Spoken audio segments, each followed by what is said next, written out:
Hi folks, welcome back to Stacey Can. Today I am making tomatillo green salsa. It is delicious. So the recipe I am using, and it's important that you do use a tested recipe, as it's a combination of your low acid foods like your onions and high acid food, which is technically not a high acid food, is tomatoes. Those are considered to be, well, they're right on the cusp. Low acid foods are 4.6 in a pH and up, and high acid are obviously 4.6 and below. Tomatoes in the 90s were retested again for their pH, and they are at a 4.5.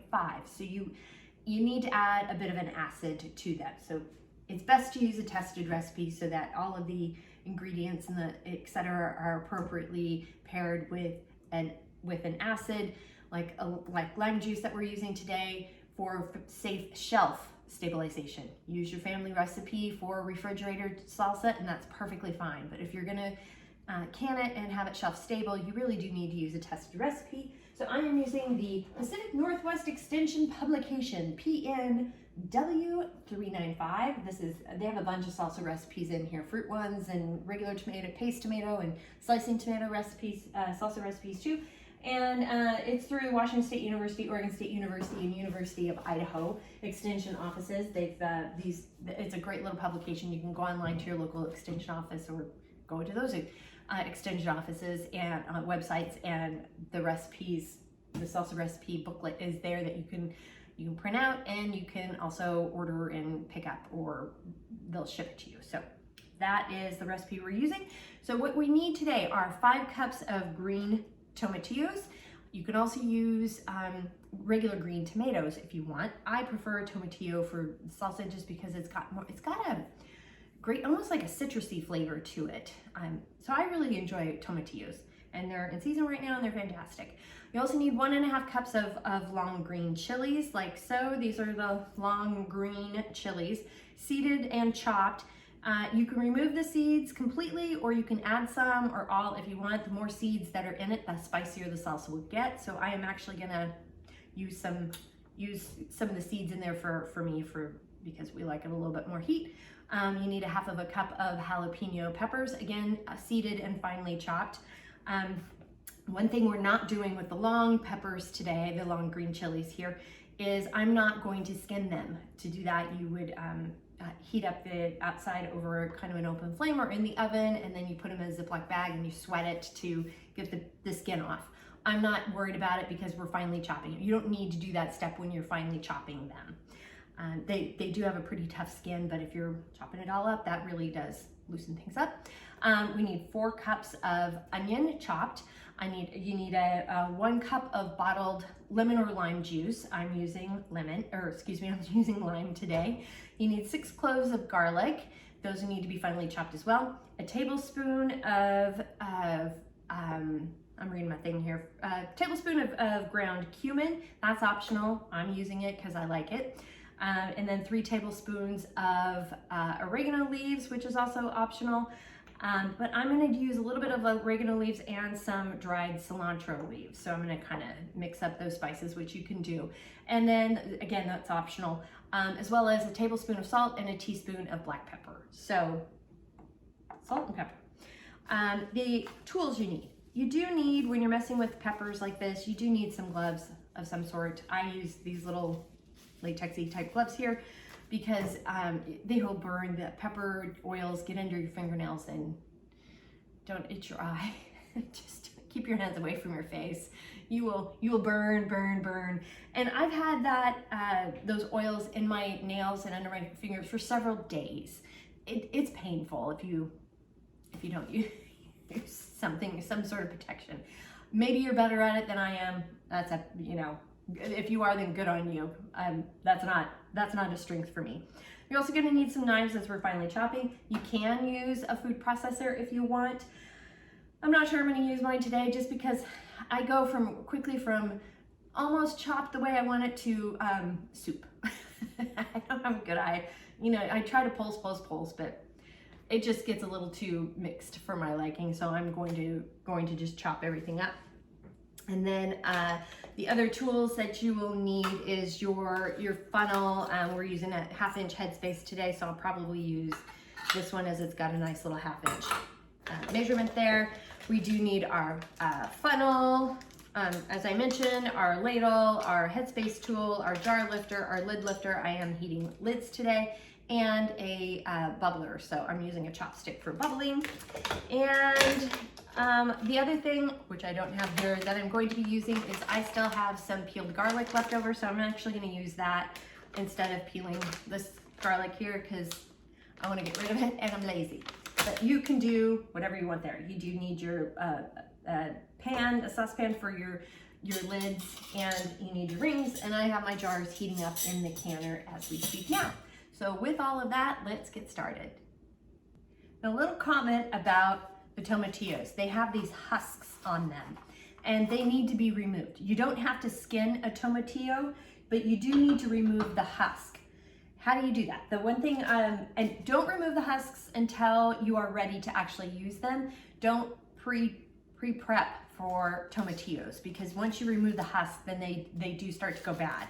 They also have this real sticky kind of film on the inside, and it's pretty hard to get off. I forgot what it's called. It's called something, but it's hard to get off.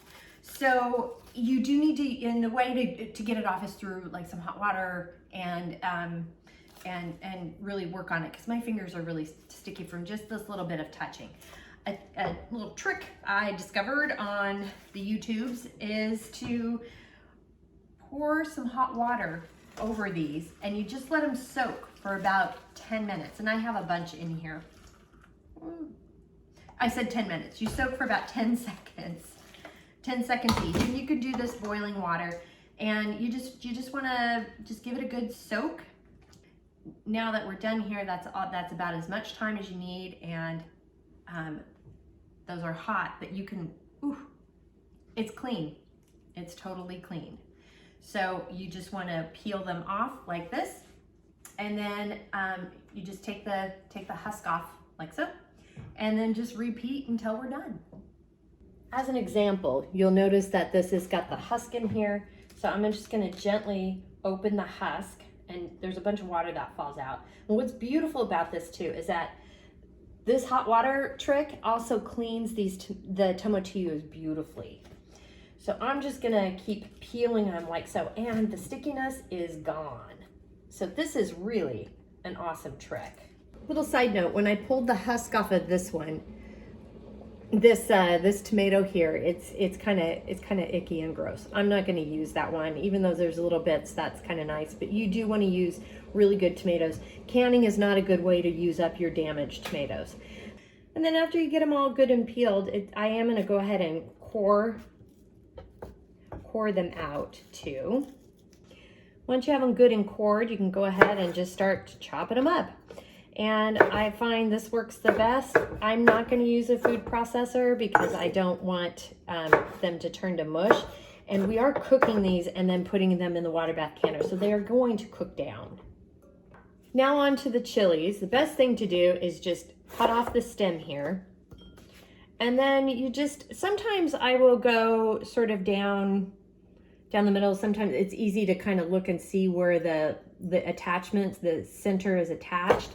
And then I will just take a knife and just kind of cut down the middle like so. And then it's just a little bit easier to pull apart. And this is how you can, devein and de-seed, take out this piece in here. Or you can just go ahead and cut the whole thing in half. And, this is where you would scoop out the seeds and such. So I'm gonna probably leave some seeds and then take out some as well. And then I do cut off this little center piece, this little white part. So I'm not gonna hurt myself on getting some of these seeds out, because again, kind of want to make it spicy. And then it's nice, and you want to really finely chop these. So I'm gonna go ahead and just long kind of skinny strips, and then you just start chopping them up. We're doing the same thing with the jalapeno peppers. Again, you just want to be careful as you cut cut these open. And the jalapenos definitely have more of this white stuff here. So, and I forgot what it's called. Smarter people than me know what this stuff is called. But be careful, you know, when you're cutting it off. It doesn't taste great, so definitely cut that off. And then once again, we're just doing a fine chop. All right, we now need 4 cups of onions. So I found a little trick. It sort of helps so you're not sobbing through the cutting of onions. But if you cut it sort of lengthwise like so, and you leave this piece on, you cry less. And then I just, little slices like so. And then we also have 6 cloves of garlic. You'll notice I actually have 7, but this one is really small, as is this. So I'm going ahead and using 7. You don't want to adjust the amount of garlic because it can change the acidity. It will change the acidity of the whole batch of salsa, and that messes up with the preservation piece. So I have everything chopped, so we're gonna go ahead and we're just combining everything into a big pot here. So I'm adding the tomatillos, the 5 cups of chopped tomatillos. We're gonna do the 1.5 cups of the long green chilies, and I do have some of the seeds in there too. The 1/2 cup of the jalapeno, chopped jalapeno. The 4 cups of chopped onion. Our 1 cup of lime juice. The 6 cloves of garlic, finely chopped, or as chopped as I could get them. A tablespoon of ground cumin. I did 2 tablespoons of the oregano because I've also added in a tablespoon of the dried cilantro. So that does make up for 3 of those tablespoons of dried spices, but these are optional. And then the salt, the tablespoon of salt and a 1/2 teaspoon of black pepper. And we're just cranking this heat up to high, and we're gonna get it to a boil, and then we'll simmer it for 20 minutes. All right, I got this just to a boil, so I'm gonna reduce the heat, and we're gonna let it simmer for about 20 minutes, and you just wanna stir occasionally. We're done simmering with the salsa, so I'm going to go ahead and take the lid off the canner. I do have my jars heating up in here, and I have them on a rack, so I'm going to just carefully pull them up off the rack, and just start filling jars. So this is supposed to make 5 pints, but we'll see. So just keep that in mind. And we're filling this to a 1/2 inch headspace. And make sure you bubble. Go around the edge there. And then also, I always kind of poke around in the middle too, just to get the bubble out. And I do know this isn't quite enough. I'm using my Headspace tool here. I'm gonna go ahead and clean the lid. This smells amazing. Cleaning the lid, or the rim, excuse me. Using the lid water. Getting our lid here. Our ring, and just fingertip tight. And then just up and over and straight into the canner. Do not tip or tilt. So I've got the jars lowered down in the canner with the rack, and I've measured out that I have over 1 inch of water in over the jars, the top of the jars. Putting the lid on, I've got the canner up to high, and when it comes to a rolling boil, I'm going to set the timer for 15 minutes for my altitude. I got a rolling boil going, so I've set the timer for 15 minutes for my altitude, which is 0 to 1,000 feet. From 1,001 to 6,000 feet, it is 20 minutes, and for 6,001 feet and above, it is 25 minutes, which that information is in the show notes below as well. The 15-minute timer for my altitude has gone off, so I'm cutting the heat, And we're gonna carefully remove the lid of the canner.